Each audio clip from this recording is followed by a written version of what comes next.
My sister's baby shower was held at a vineyard with a string quartet. As I handed her my gift, she announced, "We also want to thank my sister for finally gaining weight enough to look pregnant herself." I froze. My cousin whispered, "Say something." But I couldn't speak. Hours later, I found out they had replaced the cake with one that read, "Congrats on being the family clown." Let me get straight to the rising action because I still haven't fully processed what happened that day, and honestly, I think some of you will understand this kind of betrayal more than my own family ever could. I went to my sister's baby shower a few weeks ago thinking I'd be part of a warm family celebration. I don't usually attend these kinds of events. I'm not close with most of my family, especially my younger sister, Amelia. But my cousin Fiona convinced me to go. I made a hand-knitted baby blanket, wrapped it carefully, and showed up with good intentions. The shower was held at this fancy vineyard in Virginia, complete with a freaking string quartet, cheese platters arranged like Renaissance still-life paintings, and guests who looked like they belonged in a Pottery Barn catalog. Amelia was glowing, playing hostess, basking in all the attention. I wasn't expecting warmth, but I also wasn't expecting to be publicly mocked. When I handed her the gift, she took it with a patronizing smile, thanked me in that sugary way she does, and then turned to everyone, wine glasses raised, and said, "And we also want to thank my sister for finally gaining enough weight to look pregnant herself." There was laughter. Real, loud, prolonged laughter. My stomach dropped. My face went hot. I looked around and people were actually smiling. Some were uncomfortable, sure, but no one said anything. Not even my mother. Fiona leaned toward me and whispered, "Say something." But I couldn't. I just froze. I was humiliated. All I could do was stand there in my carefully chosen dress, one I wore because I was self-conscious about how I'd recently gained a bit of weight after recovering from a depressive episode, and try not to cry. Later, I found out the cake they'd originally ordered was swapped out last minute. The new cake read, "Congrats on being the family clown." It took everything in me not to leave mid-event. But I didn't. I stayed. I smiled. I swallowed every bit of shame and rage. And when I got back home to Asheville, I cried harder than I had in years. The truth is, my relationship with Amelia has never been easy. She was always the shiny one. Perfect grades, perfect hair, perfect boyfriend, now husband, and endless praise from our parents. I was the quiet, artsy one. The one who didn't apply herself, who dressed like a librarian, who read too much. We're only 2 years apart, but it always felt like a chasm. She used to steal my clothes in high school just to mock them in front of her friends. My first boyfriend broke up with me junior year, and 2 weeks later she was flirting with him at a school fundraiser. My parents laughed it off. "She's just more social than you are." At some point, I gave up trying to be part of the same world as her. I moved to Asheville after college, opened a small art studio, and slowly carved out a life that made sense to me. It's quiet. It's independent. It's full of meaning, even if no one in my family bothers to ask what I'm working on. So when Fiona asked me to go to the shower, I was hesitant. But I thought maybe this time will be different. Maybe motherhood had softened Amelia. Maybe she would see me as something other than the family's black sheep. I put effort into that gift. It wasn't store-bought. I chose the softest yarn I could find, stayed up late knitting, making sure every line was perfect, every color matched what Amelia had said about her nursery. I imagined, for a moment, that it might mean something. But when she made that comment about my weight framed like a joke but laced with cruelty, it confirmed what I already knew: nothing had changed. She still saw me as the family joke. I spent the next few days spiraling. I barely ate. I didn't go to the studio. I thought about deleting all my social media. Every single insecurity came rushing back. Then I got a text from Fiona. "You okay?" "I'm so sorry. I had no idea about the cake." "I'm furious." That was beyond mean. I didn't respond right away. I didn't know what to say. But the thing is, her message reminded me that not everyone in my family was blind to Amelia's behavior. Fiona had always been quietly supportive. She defended me in subtle ways, even when we were younger. Her text pulled me back to reality. I looked around at my apartment. Paint scattered on the dining table. Canvases leaning against the wall. Sketchbooks half filled with ideas I'd never fully explored. And suddenly, something in me shifted. I didn't want to argue with Amelia. I didn't want to confront her. I didn't even want an apology. What I wanted was to stop hiding. To stop minimizing myself so other people could stay comfortable. If they wanted to laugh at me, fine. I'd give them something to talk about. I didn't sleep the night after Fiona texted. Not in the tossing and turning kind of way, but the too alert, brain on fire way. It was like I could hear the laughter from the vineyard echoing in my head on repeat. That cake. That stupid cake. It played over and over like a loop of shame I couldn't shut off. But somewhere in the middle of the night, I pulled out my sketch pad. Not with any clear intention, just an urge to get something out. I drew a cake first. Just like the one from the baby shower. Same colors, same ugly font.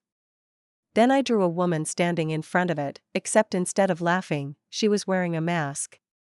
A smiling one. But behind it, her real face was blank. Exhausted. Small.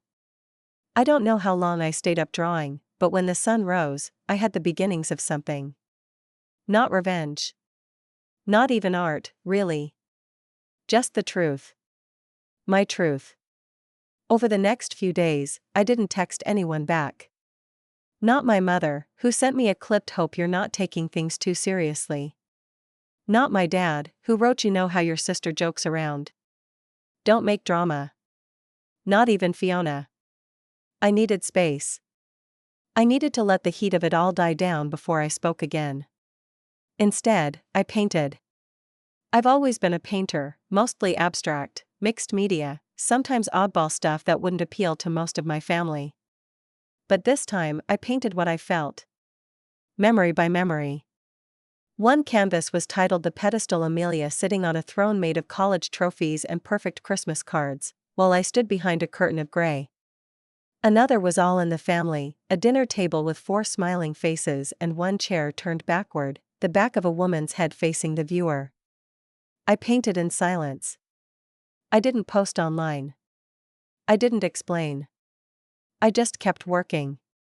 A week later, I finally met Fiona for coffee at a place downtown. She hugged me tight and didn't say anything at first. Just held on. "I couldn't stop thinking about it," she said eventually, sitting across from me.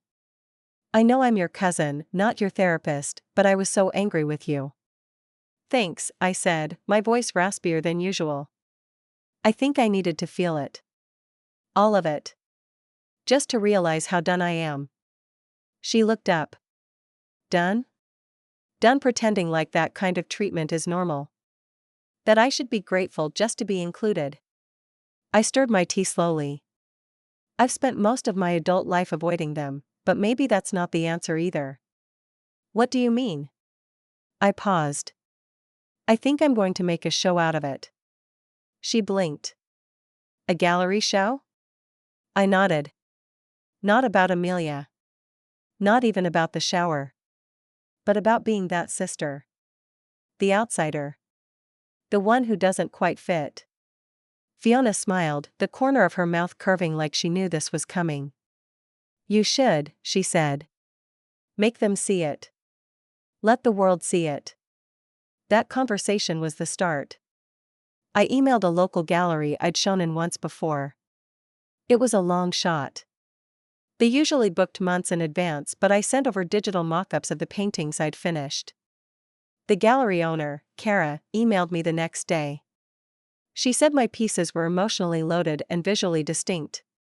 She had an open slot 3 months out. She wanted the show. We called it the uninvited guest. Over the next few weeks, I poured myself into preparation. I added pieces almost obsessively. Some literal, others more symbolic. I painted a woman with a wine glass that never emptied. Another canvas had 2 sisters, side by side, but one was clear and sharp while the other was blurry and smudged out like a forgotten photo. I didn't think much about who would see it. Until my mom called. I didn't answer, but she left a voicemail. "Your cousin told me you're doing some sort of art show. I hope you're not turning this family into some project." I know Amelia might have said something out of line, but she was just trying to be funny. "Don't make this bigger than it is." I deleted the voicemail without listening to the rest. The thing is, it was big. Maybe not to them. But to me, this had never just been about one cruel joke at a baby shower. It was about a lifetime of dismissal. Of being talked over. Of having my feelings brushed aside like dust on the family mantle. I didn't need their permission to express that anymore. And for once, I didn't need to explain myself. The week of the show opening, Kara asked me if I wanted to do a short Q&A with the local paper. I agreed mostly because I figured no one in my family would see it. But the interview blew up more than I expected. Not viral or anything, but enough that I got a few DMs from women I didn't know, saying things like, "I felt every word in that article. I'm the unseen sister too. Thank you for showing that pain isn't always loud. Sometimes it's just quiet survival." When I stepped into the gallery on opening night, it hit me just how visible I'd become. There were people in every corner of the space. Some stood silently, hands folded, eyes fixed on the canvases. Others murmured to each other, nodding slowly. I stood near the back, next to Fiona, watching them take in these private pieces of my life like sacred artifacts. And then I saw her. Amelia. She was standing near Weight of Words, a piece I'd made using layered text from old family emails, journal entries, and fragments of memories. In the center was the silhouette of a woman carrying a giant speech bubble filled with words like dramatic, emotional, too sensitive, and just jealous. Amelia looked different. She wasn't dressed up. No curated outfit. No designer purse. Her hair was in a loose ponytail. Her mouth was slightly open like she couldn't quite believe what she was looking at.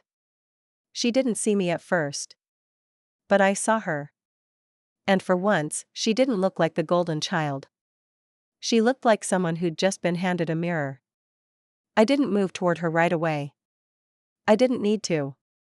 Watching her from across the gallery felt oddly powerful. For once, she was in my world. No audience cheering for her, no string quartet playing her into the room. Just art. And silence. And the uncomfortable realization that someone else's story was being told and it wasn't hers. Fiona leaned closer to me. "Did you invite her?" I shook my head. I didn't think she'd even care enough to come. Amelia eventually turned and scanned the room and then her eyes landed on me. Her face didn't shift right away. No scowl. No smirk. Just a long, still stare. She walked toward me slowly, like she wasn't sure how to start. She stopped a few feet away. "This is a lot," she said quietly. I didn't say anything. I didn't need to fill the silence anymore. "I didn't know you remembered all of that," she added, her voice slightly strained. I tilted my head slightly. "That's kind of the point, isn't it?" She blinked.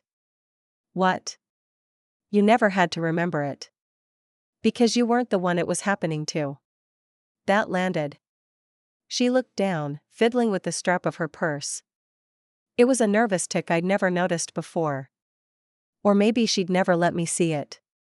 "I didn't mean for the baby shower to be that," she said. The comment, the cake, I was being stupid. Russell ordered the cake as a joke. I told him it was funny. I let that sit for a moment. Then said, "It wasn't." "I know," she said quickly, before I could say more.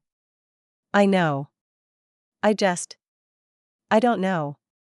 I guess I thought we were past all that. That we could joke like that. But we never have. You've jokes. I've absorbed." Another silence. Longer this time. "I didn't realize how different our versions of this family were," she said finally. I looked at her then, not with anger, but with something quieter. No. You didn't. Because yours was the version people wanted to hear. Her eyes welled up for a second, and I honestly didn't know what to do with that. Amelia crying was not something I'd seen. Not once growing up. She'd always had a shield, a script, a crowd. Now she had a gallery of truths she couldn't control. I just came because Fiona sent me the interview. I wasn't going to. But then I read it, and I don't know. I kept thinking, what else have I ignored?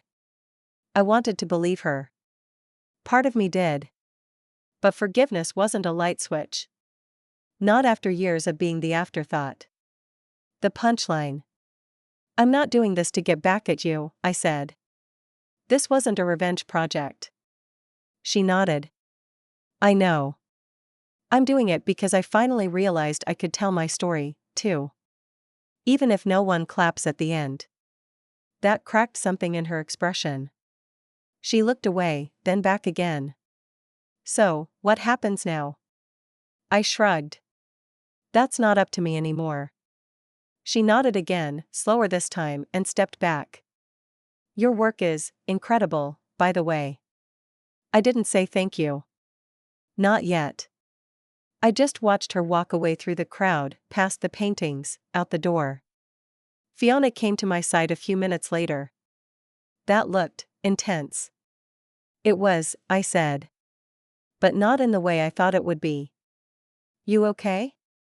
I thought about it. I wasn't triumphant. I wasn't glowing with vindication. But I felt centered. Seen. I think I'm getting there. After the show, the gallery offered to keep the pieces up for another week. They'd had a lot more interest than they expected. A few of the paintings sold, and the emails continued to trickle in. Some from strangers, others from old friends I hadn't heard from in years.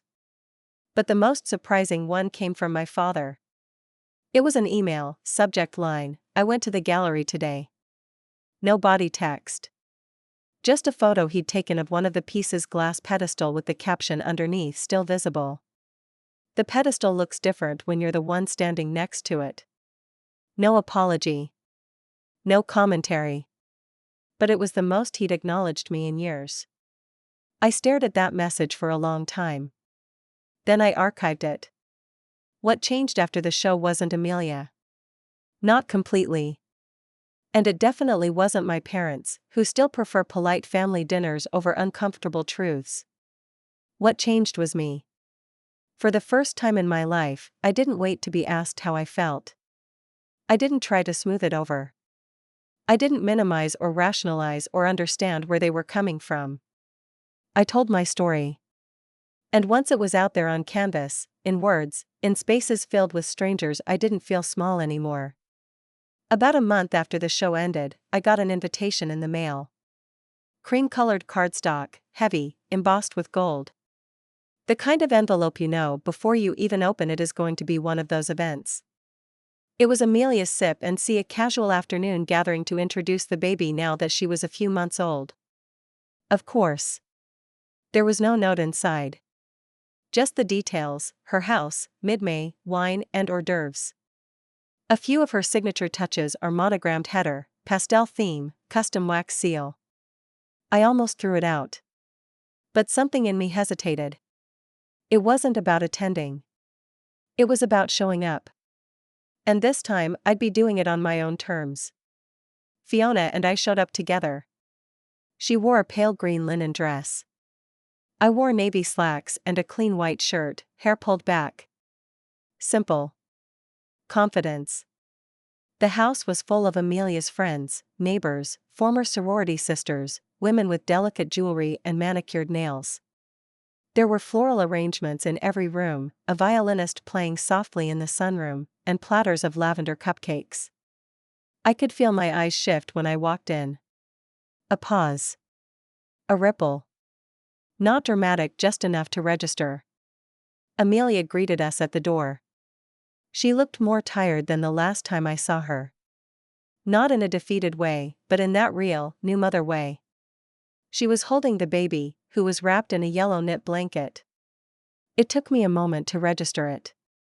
It was the blanket I made. The one from the baby shower. The one she laughed about in front of 30 people. She caught my eyes. For a second, it was just the two of us in the room. I've been using it every day, she said, softly, not loud enough for anyone else to hear. It's the only one that doesn't make her sweat. I just nodded. That was enough. No apology. No grand gesture. But something had shifted. Later, while guests mingled in the backyard, I slipped into the living room for a break. On the wall near the fireplace, a new painting hung. Smaller than mine, more commercial, but definitely influenced. Muted tones. A woman, faceless, holding a child. Expressionless. Alone in a crowded room. I recognized the artist's name locally. Amelia had never owned original art before. But this? This was intentional. She had started looking at the world differently. I smiled, just a little. I left before dessert. That night, back in Asheville, I stood in my studio, surrounded by works in progress. The gallery had invited me to submit another proposal. A different theme, if I wanted. I wasn't sure yet. But I knew something had changed. I wasn't painting for recognition anymore. I wasn't creating to prove a point. I was just being. I didn't need revenge. I didn't need to shame her. I didn't even need her to change. Because I had. The next morning, I got an email from a woman who had seen the show online. She wrote, "Your work reminded me that silence isn't peace. Thank you for being brave enough to be loud." I stared at those words for a long time. Silence isn't peace. No. It isn't. But finding your voice? Even after decades of being told to stay quiet? That's freedom. That's the real story. And this time I'm telling it.